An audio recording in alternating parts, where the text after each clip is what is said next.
mga gawa ng una. Ako'y nalagay mula noong Hindi niya naman sinagot yung tanong. Ang sinagot niya yung ang Panginoong Jesucristo, pang walang hanggan si Jesus, yung tutukoy dun, yung hindi yung Ama.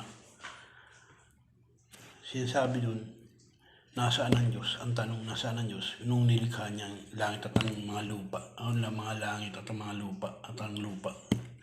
Sinabi niya, kapag nagbabasa ka, nag-aaral ka ng science, malalaman mo na mayroong tatlong uri ng langit.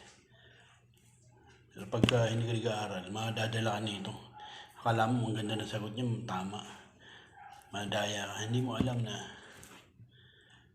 sablay. Sabihin, mali. Nagtalata siya ng napakaraming talata, hindi naman kaugnay doon sa mga tinatanong ng tao. Ang tanong, nasaan ang Diyos? Nung nilikha niya o bago niya likhain ang